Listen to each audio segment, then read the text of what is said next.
Tinapay mula sa langit. A daily morning devotion with CRC family.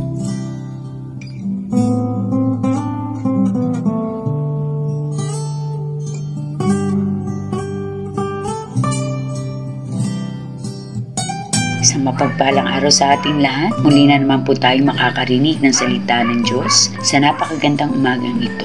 Dito po sa aking lugar ay napakalamig, kaya't medyo iba ang aking boses. Sa umaga pong ito, bago po tayo magpatuloy sa ating gawain, tayo pong lahat ay manalangin. Diyos naming makapangyarihan sa lahat, salamat po sa napakagandang umagang hatid mo sa bawat isa sa amin. Gabayan mo po kami sa aming tatalakayin sa umagang ito. Patawarin mo po kami sa lahat ng aming nagawang sala. Naway, biyayaan mo kami ng kaalaman upang aming maunawaan ang mensaheng iyong ipagkakaloob sa amin. Naway, tumimo ito sa aming puso at may apply namin ito sa aming buhay. Ihanda mo po kami sa aming pakikinig sa umagang ito. Sa butihin mong pangalan, Panginoong Yesus. Amen at amen. Sa araw po na ito, tayo po ay babasa sa Deuteronomio, Kabanata 11, talata 15 hanggang 20. At ito po ay pinagmagatan na the requirements for the testimony and witness.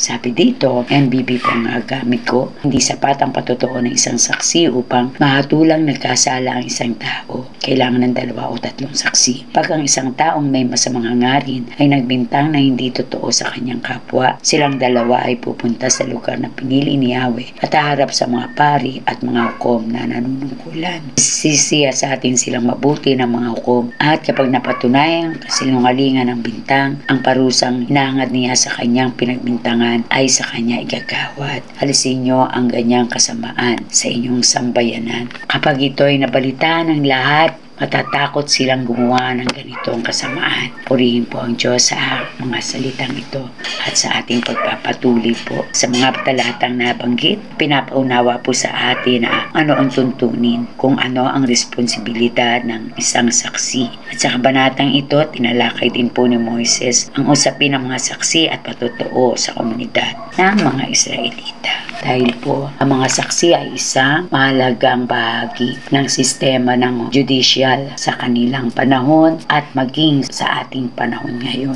At ang mga bansa ay umaasa sa pagkakaroon ng mga saksi upang patunayan ang mga usapin ng negosyo at upang tumistigo sa mga legal na usapin. Ang sistemang ito ay nalalapit din sa Israel bilang isang hakbang upang hadlangan ang mga katiwalian at upang protektahan ang buhay ng bawat individual mula sa pagiging biktima ng maling patotoo. Noon inilabas ni Moises ang kautusan ito upang proteksyonan ng mga Israelita mula sa pagiging biktima ng maling patotoo. Nangailangan siya sa higit sa isang saksi sa mga paglilitis upang patunayan ang isang akusasyon laban sa isang tao at upang mapanatili ang integridad ng hudikatura. At ipinahayag ni Moises na hindi pwedeng tumayong saksi ang isa lamang dahil maaari itong magsinungaling. Kaya hindi tinatanggap ang isang patotoo at ang pagbabawal na ito ay higit pa sa lahat ng nabanggit sa Kabanata 17 verse 6. At alam niyo po bang nilinaw ni Moises sa Israel na ang isang bagay ay mapapatunayan lamang sa katibayan ng 2 o 3 saksi. Kinakailangan meron po talagang 2 o 3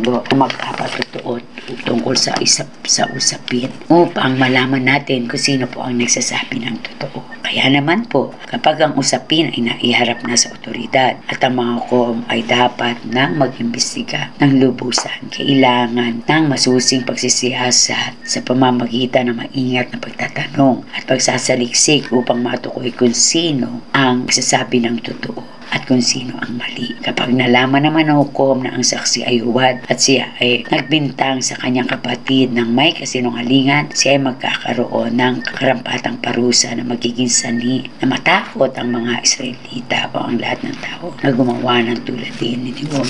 At bilang tugon sa mga parusa ng huwad na nag-aakusa, ang mga tao ay hindi dapat magpakita ng awa. Kaya ang prinsipyo po na ito na nakasaad dito ay ang parusa ng krimen ay dapat na katumbas ng pagkakasala. Ngunit hindi dapat lumabis. Ito ay kaluwagan ng mga naninira sa mga inosente at walang naglalakas loob sa kasamaan at karahasan ng lupain. At hindi po inalis ito sa New Testament. Ang prinsipyong ito para sa pananahimik o para sa pamamahala ng lipunan. Ngunit pinagbawal nito ang batas ng pag-iganti sa mga personal na relasyon. Kaya nga po mga kapatid, ang ating conclusion ay matatagpuan sa Romans 13 verses 1 to 4. Sabi po dito, ang bawat tao ay dapat pasako sa mga pinuno ng pamahalaan sapagkat walang pamahalaang hindi mula sa Diyos at ang Diyos ang nagtatag ng mga pamahalaang umiiral. Kaya nga ang mga lumalaban sa pamahalaan ay lumalaban sa itinakda ng Diyos at sila'y parurusahan. At ang mga pinuno ay hindi dapat katakutan ng taong gumagawa ng mabuti. Ang mga gumagawa lamang ng masama ang dapat matakot. Kung ayaw mong matakot sa mga namumuno, gumawa ka ng mabuti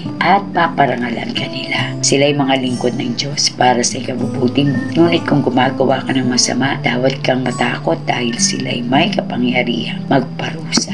Sila'y mga lingkod ng Diyos na nagpaparusa sa mga gumagawa ng masama. Kaya po, tayo po ay matutong magpasakop sa atin, sa mga namumuno sa atin at maging tapat po tayo sa lahat ng oras upang hindi tayo makaranas ng karampatang parusa na nagmumula sa ating Diyos. Tayo po natin manalangin. Aming Ama, salamat po sa mensaheng pinagkaloob mo sa amin sa umagang ito. Nawa po ay lumiwanag ang aming isipan na kami ay magkaroon ng takot, Panginoon ko, na gumawa ng hindi mabuti dahil sa magkakaroon kami ng karampatang parusa, Panginoon. Kaya po, Ama, tulungan mo kami at lagi mo kami paalalahanan tungkol dito. Po ang aming samot dalangin sa butihin mong pangalan, Panginoong Yesus. Amen at amen. Maraming pong salamat sa inyong pakikinig. Ako po pala si Olivia Tayco Diskaya ng CRC Antipolo DC na nag-aanyaya sa inyo na makinig tuwing ika-5 kalahati ng umaga dito po ang ating pang-araw-araw na debosyon. Maaari rin po ninyong ibahagi ito sa iba upang maging pagpapala din kayo sa kanila. Magandang umaga po sa lahat at sa Diyos po ang papuri.